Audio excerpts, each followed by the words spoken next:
We get started, I just wanted to share my thoughts and prayers with everyone down in Virginia and what their program and their university is going through. Super tragic as a parent, as a coach. You never want to hear anything like that. So thoughts with them as we move into the week. All right, first question will be Ira to your right. Ryan's obviously been playing well the last several weeks, but that situation seemed to be particularly, you would assume, stressful. The false starts and then the timeout after he drills a 45-yarder. How was he during those? Were you watching him during that whole thing, and how did he handle that situation? Ryan's confidence has grown as the last few weeks have unfolded. He's kicked the ball well in practice, kicked the ball well in the game. So you can see him growing in confidence, and I think I don't think that fazed him. I kind of think he enjoyed the moment a little bit. And then I don't know if it's something that was noticed, but even some of our players, after he made the kick where the timeout was called, kind of came out and they were kind of cheering him on. Defensive players, guys who had really nothing involved in the play. So I think he feels the support of the team, and I think that camaraderie and that support and the confidence that he's gained has helped him. And like I said, a few weeks back, we believe in him, and we think he has all the talent and ability to be a really good player. And I'm just glad that it's starting to show and reflect for him, and he's able to finish this year hopefully in a way that is a very solid finish and a good lesson for a lot of people to learn in terms of staying the course and continuing to work, and good things will happen. All right, next will be Kurt in the front row to your right. The onside kick coming out of half, I know, is that AZ, who feels like a kind of real life lessons, the failures, learning from those, putting them into action, I guess. Is that get a fist pump from you on the sideline, seeing it play out like that? No question. I was happy for AZ, and I loved his response just to his experience that he had a couple weeks ago. The Georgia Tech one, he kind of waited on the ball a little bit. And this one he went and attacked it, and that was exactly what we had talked about in terms of what the correction needed to be. And our guys were really in tune to it. Obviously at halftime and then before we took the field, the reminders were going out that this is a potential situation where you could see an onside kick. But in this case, even the players were reminding each other prior to me even having to say anything. So I just think that, as the year has gone on, the maturity and the understanding and the recognition of the moments that we're in, guys are doing such a good job with that. And, I was happy to see, that we were able to execute in that moment. And then, really it was a critical play in the game because it gave us starting field position. Our offense was able to go right down and score, and then if you're on that other sideline, that has to be a deflating moment coming out of the half. So I thought that was a critical sequence in the game, and I was happy for AZ that he could go and make that play. All right, Ira. Coach Fuller said that he thought Friday's practice might have been the fastest you guys have practiced, and Coach Norvell was talking about the last couple of weeks, just the focus and the determination this team has had. When you see a team developing that, and I'm sure you've been part of teams that have developed that as well, as a coach, is it kind of, it's got to be fun to some degree, but then how do you manage that when they're getting to that level, managing that part of the process?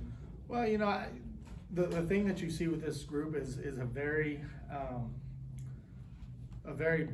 I guess the right way to phrase it would be a business-like approach to everything that they're doing. And I don't mean that like they're not having fun and there's no enthusiasm with it. There's a lot of fun and a lot of enthusiasm with it. But when they show up to work, they're working. And I think that shows that guys are learning what it takes to win. And that's one of the hurdles that you have to overcome as you're building a program is learning what is it that does it take to actually have consistent success. And the approach that we've had the last several weeks has been really good. Friday was excellent, and there's all kinds of little things, even like a pregame meal, for example. We have pregame meals set at a certain time, and as a position coach, you get all your guys down there. at this point, like, guys are sitting in their seat for meal 15 minutes before the meal even starts. Like, they're ready to go. There is no, chasing guys around and trying to find out where guys are. I mean, it's a locked-in group that is absolutely ready to go. And, it's fun from a coaching standpoint because, you want to have a group that has that maturity about them. And, we just got to keep building on it as we move forward. We'll go to the back right corner for Aslan. I think you touched a little bit on that there, Coach, but you've been around a lot of big-time football programs in your career, and the camaraderie, the togetherness of this team. I know it's maybe not littered with a whole bunch of NFL first-round picks, but I mean, just how special is this group of guys, and have you ever been around something where you see so many guys buying into everyone's success and being happy for each other? Yeah, I mean, this team is an extremely close team, and I think those bonds are forged through the off season, through the summer, through fall camp, and then into some of the things that happen throughout the course of a season. One of the things that I've always admired about this group is even when we have had our disappointing moments, there's never been the finger pointing, there's never been the blame game, there's never been any of that. If anything, those difficult situations has forged us tighter together. And I do think that's why, one of the reasons why you see the response that you've seen the last several weeks coming off the bye is a group of guys that care about each other. They want to see each other's success. I mean, I think one of the things that I haven't seen at a lot of places is the defense's reaction to the offense scoring points or making plays. I mean, you got guys running off the bench to go congratulate offensive players, and I hear the offensive players when the defense is on the field kind of echoing some of the counting out the takeaways or third down stops. I mean, it's that team mindset has taken over this group, and that when you have that, it can be very special, very powerful. We'll come over here for Hassan. Yeah, Pat Payton, second straight week at sack, third straight week at the tackle for a loss. So, what have you seen in his growth? Especially as we're going to the closing stretch of the season. What have you seen from him? Yeah, he just, Pat's a guy that, he works every day. He's very humble in terms of his approach. He's very coachable, and for those reasons, he continues to make progress. He knows he's nowhere near a finished product in any way. So, every single day when he shows up to work, he has that mindset that it's to get better. And I think that's why we've seen consistency in his play. When he has opportunities to make plays, he takes advantage of them. He did it the other night.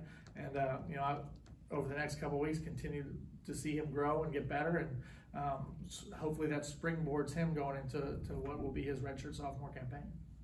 We'll go back to Aslan in the corner.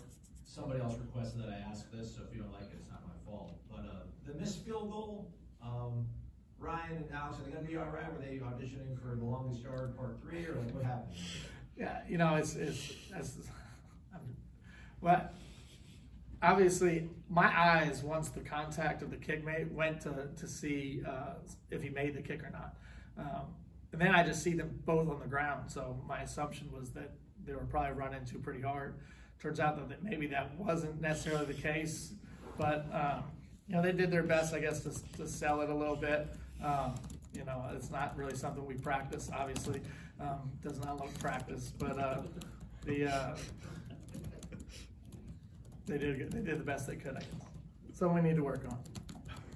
I'll go back to Ira. You were, before the season, I think one of the things you talked about losing Jermaine and Kier was just how smart they were, how much experience they were.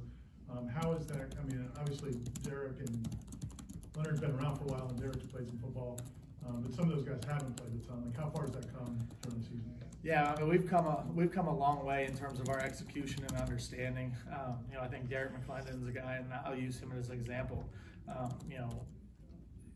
Our first year, there was a lot of things he was learning, and then last year he was starting to grow as a big picture understanding as a player, and then this year I think he's as consistent in terms of assignment execution as anybody that we've had at that spot in this program, and that's really true across the board. I mean, guys are doing a nice job in terms of execution and assignments, understanding how the protections are working and how we need to attack protections.